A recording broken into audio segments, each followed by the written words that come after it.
The sound of raised voices woke Ada in the dead of night. She sat up in her small bed, her heart pounding. From the other room, she could hear Uncle Joe arguing with someone. The words were muffled, but the tone was sharp, angry, and desperate. Curiosity and fear pushed her to tiptoe to the door. She peeked through the small crack and saw Uncle Joe pacing back and forth, his fist clenched.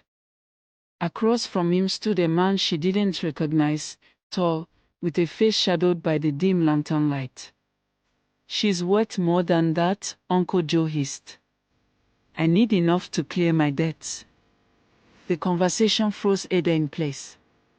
She didn't understand what they were talking about, but every instinct told her it wasn't good. Her heart sank further when the stranger pulled out a bag of coins, the clink echoing in the tense silence. Uncle Joe stared at the money, his face a mix of greed and anger. After a moment, he grabbed it, shoving the bag into his pocket. "You'll have her tomorrow," Uncle Joe muttered, his voice low.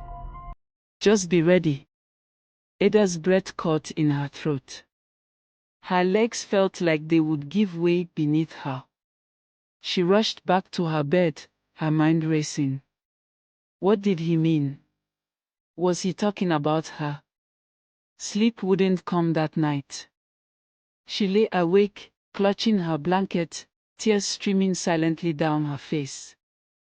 The next morning, Uncle Joe's demeanor was eerily calm, but his eyes avoided hers. Ada's mother hummed softly as she prepared breakfast, completely unaware of the storm brewing.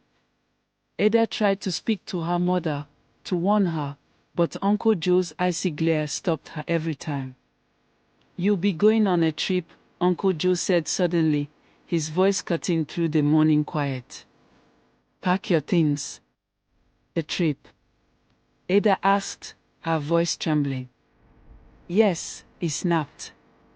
"Don't ask questions. Just do as you're told." Ada's mother looked up, confused. "What trip? Where is he going?" "To visit some family in the city," Uncle Joe lied smoothly. "It will be good for her." Ada looked at her mother, pleading silently for her to see the truth, but her mother smiled faintly. "It will be good for you, Ada. Go and pack."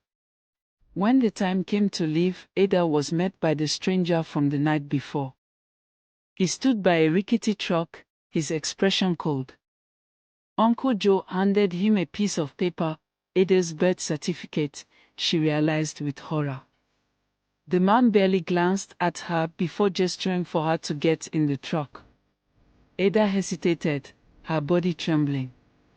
"Mama," she whispered, clutching her bag tightly. Her mother knelt in front of her, brushing a strand of hair from her face. "Be good," her mother said, kissing her forehead. "We'll see you soon."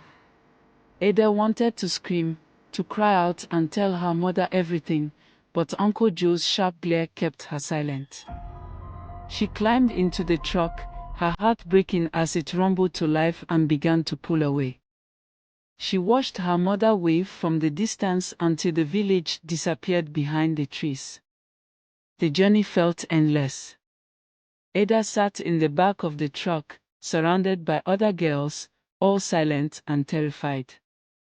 No one spoke. The air was heavy with fear and the sour smell of sweat.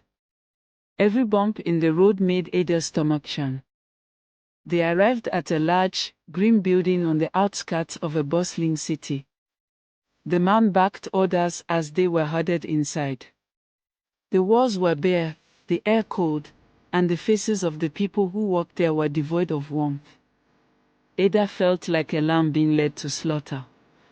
She was stripped of her belongings, her clothes replaced with a plain, threadbare dress. They took everything, even the small necklace her mother had given her as a child. "You won't need this," one of the women said coldly, tossing it into a pile. That night, Ada sat on a hard mattress in a small, windowless room. Her tears came freely now, but no one came to comfort her.